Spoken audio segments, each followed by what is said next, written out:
구약의 말씀은 이사야 61장 10절로 62장 3절까지의 말씀입니다.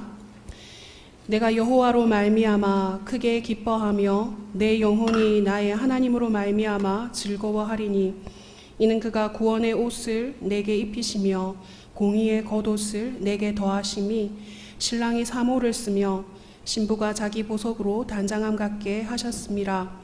땅이 싹을 내며 동산이 거기 뿌린 것을 움돋게 함같이 주 여호와께서 공의와 찬송을 모든 나라 앞에 솟아나게 하시리라. 나는 시온의 의가 빛같이 예루살렘의 구원이 횃불같이 나타나도록 시온을 위하여 잠잠하지 아니하며 예루살렘을 위하여 쉬지 아니할 것인즉 이방 나라들이 내 공의를 뭇 왕이 다 내 영광을 볼 것이요 너는 여호와의 입으로 정하실 새 이름으로 일컬음이 될 것이며 너는 또 여호와의 손에 아름다운 관 내 하나님의 손에 왕관이 될 것이라. 아멘. 서신서의 말씀은 갈라디아서 4장 4절에서 7절입니다. 때가 참에 하나님이 그 아들을 보내사 여자에게서 나게 하시고 율법 아래에 나게 하신 것은 율법 아래에 있는 자들을 속량하시고 우리로 아들의 명분을 얻게 하려 하심이라.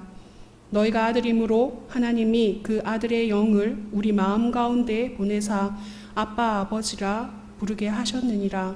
그러므로 내가 이후로는 종이 아니요 아들이니 아들이면 하나님으로 말미암아 유업을 받을 자니라. 아멘.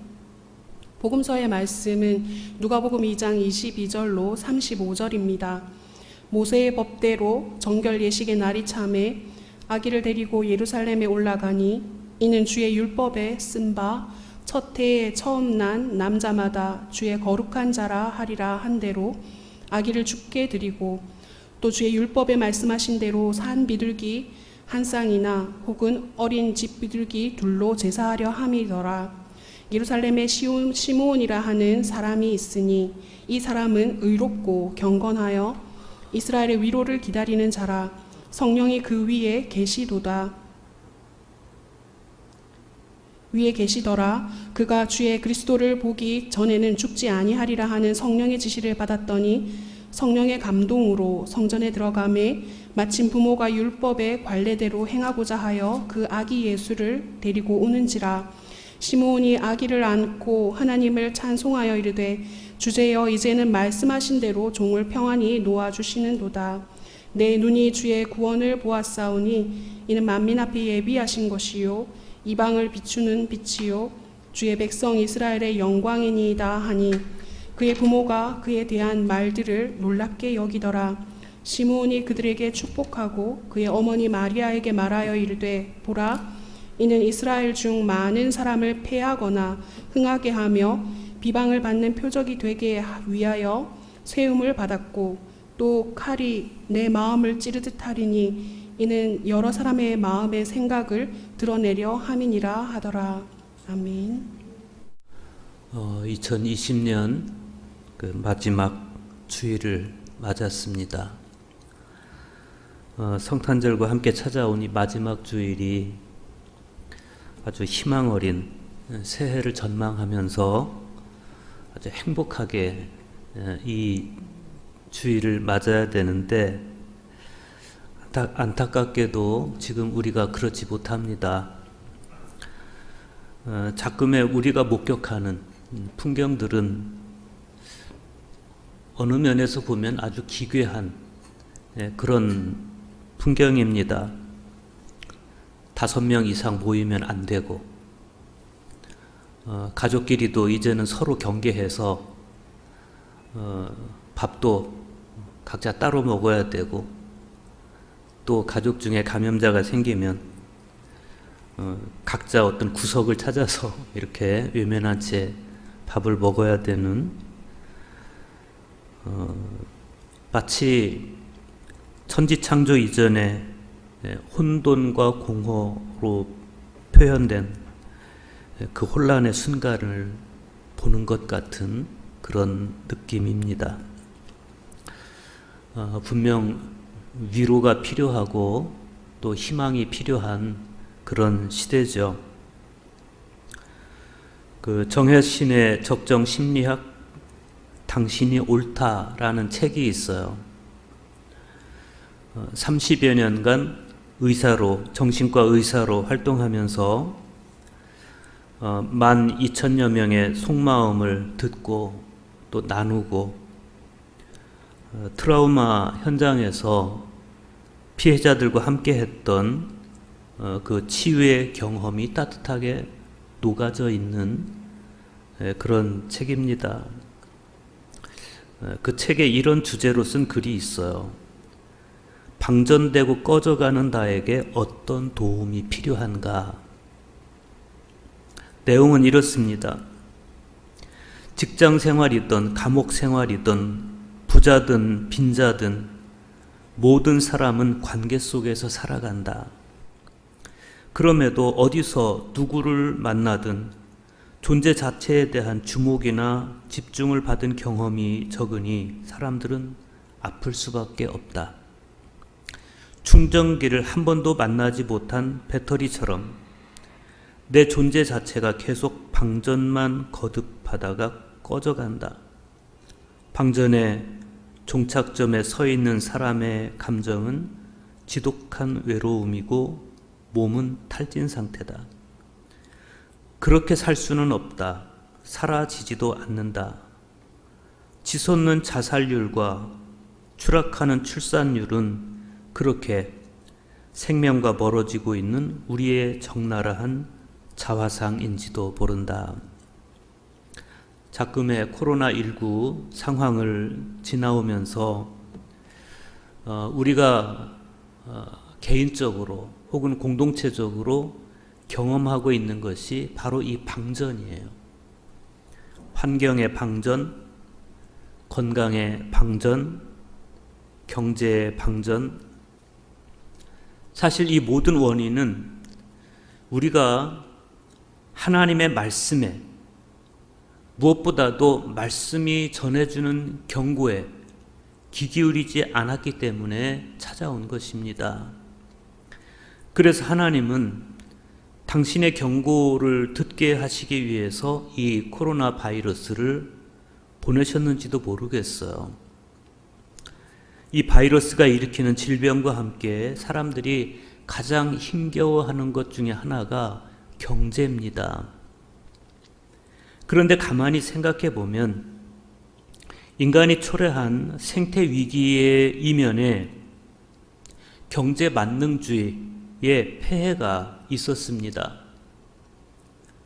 경제는 영어로 에코노믹인데 그리스어로 오이코스와 노미아의 합성어예요.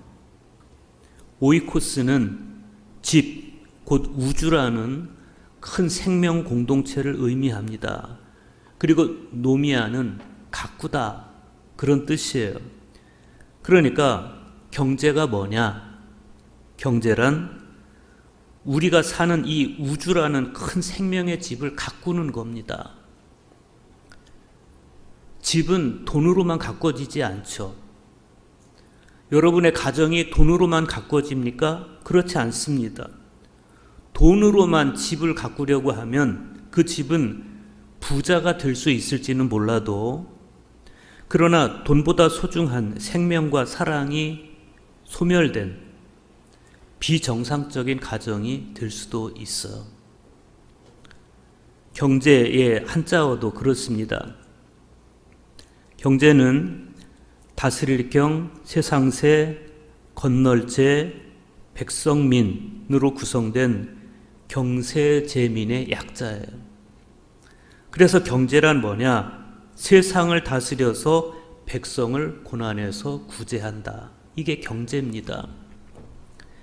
그러니까 경제라는 것은 단순히 생계만을 보장하는 것을 넘어서 우주를 가꾸어 생명을 일구고 백성을 살리는 방편인데, 그 경제가 변질돼서 그냥 돈만을 목적으로 삼고 오로지 경제 논리 그대로 자본을 확대 재생산하기 위해서 생태계를 가꾸기보다 파괴하고 이 경제를 인간 탐욕의 도구로 사용하다 보니까 생태계는 방전될 수밖에 없었고 마침내 이렇게 생태계가 미쳐서 사람을 공격하는 거예요. 이런 현실 안에서 그리스도인이란 어떤 삶의 자세로 살아가는 존재일까? 성탄이 이틀 지난 오늘 우리 가슴에서 피어나는 질문입니다. 마리아의 태에 그리스도께서 오셨듯이 성탄을 지나면서 여러분 내면에 예수님이 오셨습니까? 마치 백신을 맞아서 바이러스로부터 나를 지켜낼 수 있듯이 정말 예수님이 내 안에 오시면, 그분이 내 안에 탄생하셨으면 모든 죄악으로부터, 이기와 탐욕으로부터 나를 지켜낼 수 있을 텐데 정말 그런 그리스도의 탄생이 내 안에 진정 생겨났느냐? 그렇다면 성탄이 이루어진 존재로서 과연 나는 어디에 희망을 두고 살아가야 할까? 그런 거죠. 오늘 성서 일과의 말씀들은 일제히 이 땅에 오신 그리스도, 이 땅에 탄생하신 예수님만이 우리의 희망이라는 사실을 보여줍니다. 구약 성경에서 이사야 선지자는 여호와의 종에 대한 찬양에서 이 땅에 이루어질 성탄과 메시아 사역을 내다보면서 바로 그 메시아를 보내실 여호와께 찬양을 드려요. 여호와께서 메시아를 통해 이루실 구원, 그것은 마치 땅이 싹을 내며 동산이 뿌려진 씨앗을 움돋게 하듯 새롭고 싱그러울 것이다. 그런 거죠. 서신서에서 사도 바울은 때가 참에 하나님이 그 아들을 보내사 여자에게서 나게 하시고 율법 아래 나게 하신 것은 율법 아래에 있는 자들을 속량하시고 우리로 아들의 명분을 얻게 하려 하심이라, 이렇게 말씀합니다. 사도 바울이 말씀하는 때가 찼다, 이것은 여호와께서 보내신 아들이 땅에 싹을 내게 하고 동산에 뿌려진 씨앗을 움돋게 할 그 구원의 순간이 마침내 도래했다, 그런 뜻이에요. 그리고 오늘 복음서에 등장하는 시므온이라고 하는 노인이 있어요. 이분은 어떤 분입니까? 평생 동안 그 이스라엘의 위로, 땅이 싹을 내게 하고 동산에 뿌려진 씨앗을 움돋게 하는 그 이스라엘의 위로를 기다리는 분이었습니다. 그런 시므온이 그렇게 기다리던 아기 예수님을 품에 받아 안고, 주제여 이제는 말씀하신 대로 이 종은 평안히 눈을 감게 되었습니다. 주님의 구원을 제 눈으로 보았습니다. 라고 찬송을 하는 장면은 정말 감동적인 장면입니다. 그가 아기 예수를 품에 안고 부른 찬송은 시므온의 노래라는 제목으로 교회에 오랫동안의 예배 전통 안에서 불려왔습니다. 그러니까 오늘 성서 일과에 등장하는 이들은 각각 다른 시대를 살아가고 있었지만 그러나 시선을 그리스도께 두고 살았다, 이 공통점이 있습니다. 구약의 말씀을 먼저 보겠습니다. 이사야 선지자가 이런 예언을 합니다. 내가 여호와로 말미암아 크게 기뻐하며 내 영혼이 나의 하나님으로 말미암아 즐거워하리니 이는 그가 구원의 옷을 내게 입히시며 공의의 겉옷을 내게 더하심이 신랑이 사모를 쓰며 신부가 자기 보석으로 단장한 값게 하였습니다. 이 말씀은 여호와의 종에 대한 찬양입니다. 다시 말하면 메시아의 도래와 그 메시아께서 하실 사역을 내다보면서 그 메시아를 보내시는 하나님, 여호와 하나님을 찬양하는 거예요. 여기서 이사야 선지자는 하나님께서 공의의 옷을 내게 더하셨다, 이렇게 고백합니다.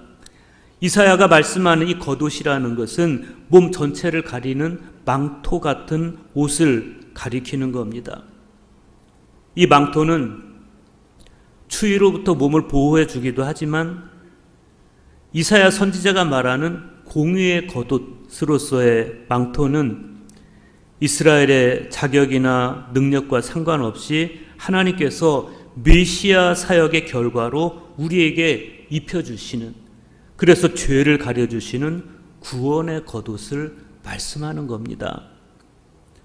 이사야는 또 이렇게 말씀합니다. 땅이 싹을 내며 동산이 거기 뿌린 것을 움돋게 함같이 주 여호와께서 공의와 찬송을 모든 나라 앞에 솟아나게 하시리라. 땅이 싹을 낸다. 이 표현은 이미 이사야 선지자가 여러 번 사용했던 표현입니다. 이사야 45장 8절에 보면 땅이여 열려서 구원을 싹트게 하고 공의도 함께 움돋게 할지어다. 이렇게 고백하고 이사야 55장 10절과 11절에서도 비와 눈이 하늘로부터 내려서 그리로 되돌아가지 아니하고 땅을 적셔서 소출이 나게 하며 싹이 나게 하여 이렇게 노래한 바 있어. 사실 이사야 선지자의 이런 표현들은 아주 깊은 신앙적 성찰을 담고 있습니다. 창세기 첫 장부터 시작되는 창조와 타락 이야기는 한마디로 인간의 통합과 분열의 신학적 실존을 우리에게 보여주고 있습니다. 아담이 하나님과 통합되어 있었을 때 아담은 하와와도 한 몸일 수 있었고 땅과도 이웃이자 동료였고 친구일 수 있었습니다. 그리고 자기 자신과도 아무런 갈등 없이 통합되어 있었습니다. 그런데 아담이 그만 뱀의 유혹에 넘어가서 하나님께로부터 돌아서는 그 순간부터 모든 것과 분열되기 시작합니다. 하나님과의 분리는 하와와의 분리로 이어졌고 하나님과의 분리는 자연과의 불화로 이어지고 하나님과의 분리는 마침내 자신과의 분리로 이어졌습니다. 하나님의 형상으로 지어진 아담은 하나님과의 영원한 통합 가운데서 영이 정신을 지배하고 정신이 육체를 지배하고 육체는 물질을 지배하면서 살아갔어야 되는 것인데 그러나 그 순서를 그만 거꾸로 뒤집어 놓고 말았어요. 그 결과가 뭡니까? 물질이 몸을 지배합니다. 몸이 정신을 지배합니다. 정신이 영을 지배하고 맙니다. 그 결과로 인간의 영은 혼란과 어둠에 빠지고 말았어요. 이게 죄의 실체예요. 어두워진 영을 지니게 된 인간 실존은 스스로를 통합과 균형과 조화의 존재로 경험하는 대신에 분열과 갈등과 충돌의 존재로 경험하게 됐습니다. 이때부터 인간은 생의 한가운데서 비참하고 쓰라린 실존에 절망하거나 아니면 이사야 선지자처럼 혹은 오늘 복음서에 나오는 시므온처럼 혹은 사도 바울처럼 그리스도 안에서 새롭게 하나님과 통합되는 영적 회복과 위로를 기다리는 그런 존재가 되는 것이죠. 오늘 이사야 선지자가 선포하는 말씀에는 바로 그런 희망이 간절하게 담겨 있어요. 그런데 생각해 보십시오.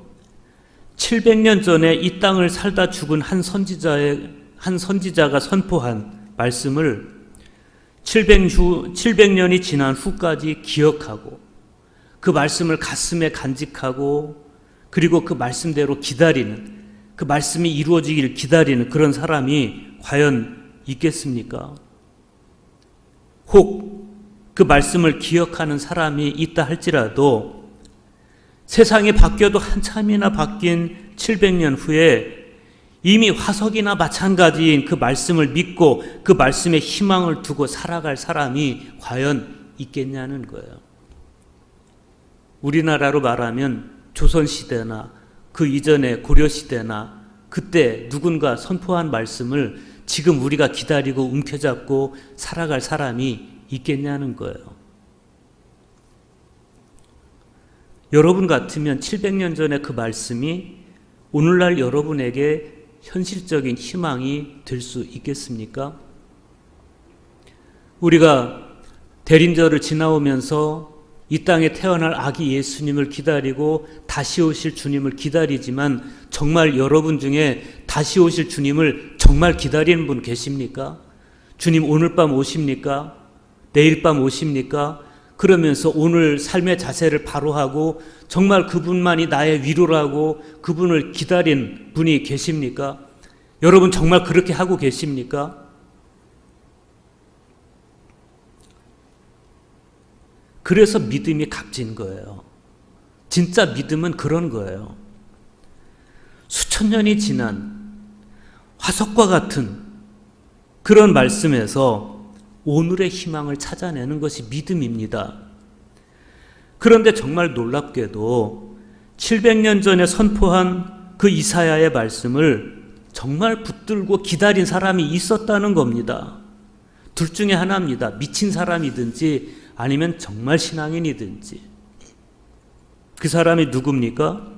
오늘 복음서에 등장하는 시므온과 같은 사람, 그리고 안나와 같은 그런 사람입니다. 시므온을 생각해 보죠. 누가는 이 시므온을 이렇게 표현합니다. 이 사람은 의롭고 경건하여 이스라엘의 위로를 기다리는 자라. 성령이 그 위에 계시더라. 여기서 시므온이 기다린 이스라엘의 위로라는 것은 구약성경의 흐름에서 아주 핵심적인 요소예요. 뭡니까? 이스라엘의 종말론적 회복입니다. 후대의 랍비들은 이 이스라엘의 위로가 메시아의 도래를 통해서 성취되는 구원을 의미하는 까닭에 메시아를 위로자 이렇게 표현했어요. 사실 당시 유대 사회에서 이스라엘의 위로를 기다리는 것은 아주 보편적인 모습이었습니다. 그들은 자기들의 나라를 구원해 줄 메시아가 오시면 다윗 왕국이 재건될 것이다. 이런 희망을 꿈꾸고 있었습니다. 언젠가는 다윗의 혈통에서 왕이 나타나서 지난날의 영광을 되찾아 줄 것이다. 이렇게 굳건하게 믿고, 그리고 각자의 신앙생활의 모습은 각각 다르게 나타났어요. 현실 속에서 무장투쟁을 전개하면서 로마로부터의 독립운동에 나서는 그런 사람들이 있는가 하면, 열심당원 같은 그런 사람들이 있는가 하면 땅의 침묵자라고 불리는 소수의 사람들은 기도와 말씀 묵상에 전념하면서 이스라엘의 위로를 기다려왔어요. 아마 오늘 복음서에서 이스라엘의 위로를 기다리는 자 이렇게 소개된 시므온은 후자에 속한 땅의 침묵자라고 불리는 사람이었을 것 같아요. 이 시므온에 대한 부연 설명이 그 사실을 보여줍니다. 누가는 시므온을 일컬어서 이 사람은 의롭고 경건하여 라고 말합니다. 그리고 성령이 그 위에 계시더라 이렇게 증언해 줍니다. 그러니까 누가는 이 시므온을 영적인 사람으로서 메시아의 도래를 기다리던 유다의 남은 자 중 한 사람 이렇게 본 것 같아요. 사실 동시대에 기다리는 사람은 시므온만 있었던 건 아니에요. 마가복음 15장 43절에 보면 아리마대 요셉에 대해서 이렇게 증언합니다. 이 사람은 존경받는 공회원이요 하나님의 나라를 기다리는 자라. 요한복음 1장 47절에 보면 예수님께서 나다나엘이 멀리서 걸어오시는 것을 보시면서 뭐라고 말씀하십니까? 보라, 이는 참 이스라엘 사람이라 그 속에 간사한 것이 없도다. 어떻게 나를 아십니까? 라고 나다나엘이 물어봐요. 그러자 예수님께서 대답하시는 게 뭡니까? 네가 무화과 나무 아래 앉아 있을 때 내가 보았다. 당시에 무화과 나무의 아래 앉아 있다는 것은 이스라엘의 위로를 기다리며 경건한 삶을 살아가는 사람, 대한 표현이에요. 우리가 이들처럼 어떤 상황 가운데서도 말씀을 붙들고 하나님의 위로를 기다릴 때 그때 우리 가운데 벌어지는 놀라운 일 하나가 있어요. 그게 뭡니까? 주님께서 우리를 의롭고 경건하다고 평가해 주시는 거예요. 성령은 바로 그런 사람 위에 머무는 것입니다. 성령께서 우리와 함께 하시면 우리의 기다림은 결코 막연하지 않아요. 오늘 서신서의 말씀에서 사도 바울은 이스라엘의 위로가 역사 가운데 실제로 이루어지던 당시의 상황을 소개해 줍니다. 갈라디아서 4장 4절과 5절 보세요. 때가 참에 어떤 일이 벌어졌어요? 하나님이 그 아들을 보내사 여자에게서 나게 하시고, 율법 아래 나게 하신 것은 율법 아래에 있는 자들을 속량하시고 우리로 아들의 명분을 얻게 하려 하심이라. 여기서 바울이 말씀하는 때라는 것은 하나님이 작정하신 때를 말씀하는 것이고, 그 때가 찼다는 것은 하나님이 작정하신 그 때가 마침내 도래했다, 그런 뜻입니다. 그때 어떤 일이 벌어졌습니까? 하나님께서 당신 아들을 보내셔서 여자에게서 나게 하시고 또 율법 아래 놓이게 하셨어요. 하나님께서 당신 아들이신 예수님을 율법 아래 놓이게 하신 것은 율법의 지배 아래 살아가는 사람들을 구원해 내시고 아들의 명분, 즉 하나님의 아들의 자격을 주시기 위해서. 야곱이 장자의 명분을 소중하게 여겼듯이 우리는 이 아들의 명분을 소중하게 여겨야 됩니다. 내 삶의 가장 중요한 곳에 둬야 됩니다. 나의 희망을 거기 둬야 됩니다. 모세의 율법에 의하면 산의 아이가 출생한 지 40일이 되면 그 어미는 부정한 피로부터 정결케 되는 의식을 치러주기 위해서 어린 양이나 산비둘기나 혹은 집비둘기 한 쌍을 희생 제물로 바쳐요. 그리고 성전에 몸을 보여줘야 됐습니다. 마리아와 요셉은 바로 이 율법의 정신에 순종해서 예수님을 성전으로 데리고 갔던 것이고, 거기서 예수님은 늙은 시몬에게 축복을 받으시고 여선지자 안나를 통해서 구세주이심이 밝혀진 거예요. 우리가 이 구세주를 믿고 의지할 때 그때 일어나는 일을 바울은 이렇게 말씀합니다. 너희가 아들이므로 하나님이 그 아들의 영을 우리 마음 가운데 보내사 아빠, 아버지라 부르게 하셨느니라. 그러므로 내가 이후로는 종이 아니요 아들이니 아들이면 하나님으로 말미암아 유업을 받을 자니라. 시므온은 바로 이 위로를 기다리는 사람. 그렇기 때문에 포기하지 않고 예수님을 기다린 겁니다. 그렇기 때문에 시므온은 의롭고 경건할 수밖에 없었고 성령님은 그 위에 계실 수밖에 없었습니다. 그리고 마침내 누가는 그 기다림의 결과를 감동적으로 이렇게 증언해 줍니다. 그가 주의 그리스도를 보기 전에는 죽지 아니하리라 하는 성령의 지시를 받았더니 성령의 감동으로 성전에 들어가매 마침 부모가 율법의 관례대로 행하고자 하여 그 아기 예수를 데리고 오는지라. 시므온이 아기를 안고 하나님을 찬송하여 이르되 주제여 이제는 말씀하신 대로 종을 평안히 놓아주시는도다. 내 눈이 주의 구원을 보았사오니 이는 만민 앞에 예비하신 것이요 이방을 비추는 빛이요 주의 백성 이스라엘의 영광이니이다. 시므온은 마침내 이스라엘의 위로를 만납니다. 어느 날 성령의 지시를 받아서 성전에 들어가요. 그리고 마침내 부모 품에 안겨있는 예수님, 어린 예수님을 만나게 됩니다. 그 아기를 자기 품에 받아 안고 주제여 이제는 죽어도 여한이 없습니다 라고 말하는 거예요. 이제 나는 죽어도 여한이 없습니다. 시므온의 이 말은 두고두고 회자되는 명언이에요. 명장면이에요. 하나님의 구원이 이 젖먹이 예수님 안에 은폐되어 있음을 시므온은 본 거예요. 시므온이 본 것은 그것만이 아니었어요.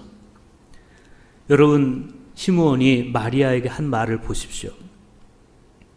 34절과 35절. 보라, 이는 이스라엘 중 많은 사람을 패하거나 흥하게 하며 비방을 받는 표적이 되기 위하여 세움을 받았고 또 칼이 네 마음을 찌르듯 하리니 이는 여러 사람의 마음의 생각을 드러내려 함이니라. 하나님의 구원이 이루어지기 위해서 마리아는 칼이 마음을 찌르듯 하는 비극적인 순간을 견뎌야 하는 그런 여인이었습니다. 그런 까닭에 마리아는 메시아의 어머니라는 영광과 함께 슬픔의 어머니로 묘사되기도 했어요. 그는 아기 예수님의 장차를 통해서 이루어질 비극마저도 알고 있었고 그래야만 완성될 구원도 알고 있었어요. 그래서 그 사실을 말해주는 거예요. 사람이 의롭고 경건하게 산다는 것에는 이렇듯이 하나님의 깊은 마음까지도 헤아리고 공감하는 영적 안목을 갖추는 것을 포함하는 겁니다. 우리는 과연 어떤 사람일까? 지난한 기다림에도 불구하고 시선을 흐트러뜨리지 않고 마침내 아기 예수님을 품에 안고 행복해하는 시므온처럼 우리 시선은 흐트러짐 없이 그렇게 주님을 향하고 있는 것이며 우리의 가슴속은 그 예수님의 위로로 채워져 있는 것일까? 우리의 시선이 순일하게 주님을 향하고 있지 않거나 우리의 가슴이 온통 세상 것들로만 채워져 있다면 우리는 겉으로는 드러나지 않겠지만 자칫 하나님의 마음과 동떨어져 있는 유사 크리스천일 가능성이 많습니다. 꽃이 없어서 이것으로 대신합니다. 라는 책을 쓴 유선경 작가에 의하면 사람의 얼굴이 45cm 이하의 거리로 들어오면 더는 바라볼 필요가 없다고 그럽니다. 상대의 눈동자에 내가 들어있는 것을 보는 것만으로도 경이로운데 뭘 더 이상 바라볼 게 있느냐 그런 거예요. 그러면서 그녀가 하는 말은 이런 겁니다. 가고 싶은 곳이 있다면 그곳을 바라봐야 합니다. 다른 곳을 쳐다보면서 그곳에 가고 싶다면 안 되지요. 사랑하는 사람이 있다면 그 사람을 바라봐야 합니다. 다른 곳을 쳐다보면서 사랑한다고 하면 안 되지요. 주님을 사랑해서 주님만 바라보다가 어느덧 주님과 내가 너무 가까워져서 주님께서 내 안에 내가 주님 안에 있으므로 이제는 더 이상 기다림도 바라봄도 필요 없는 완전한 구원의 상태. 그럼으로써 이웃이나 창조 질서와도 통합을 이루고 자기 자신과도 갈등 없이 통합되어 있는 영적 상태. 바로 거기에 시므온이 있었던 것이고 우리 또한 지금 바로 그 영적 자리로 초청을 받고 있는 것입니다. 여러분 안에 정말 성탄이 이루어졌습니까? 주님이 이루신 그 위로와 구원을 결코 놓치지 말고 성탄의 행복 속에 2021년 새해를 맞이하는 그리고 성령이 여러분 위에 계셔서 성령님과 함께 2021년을 걸어가는 저와 여러분 모두가 될 수 있기를 간절히 소망합니다.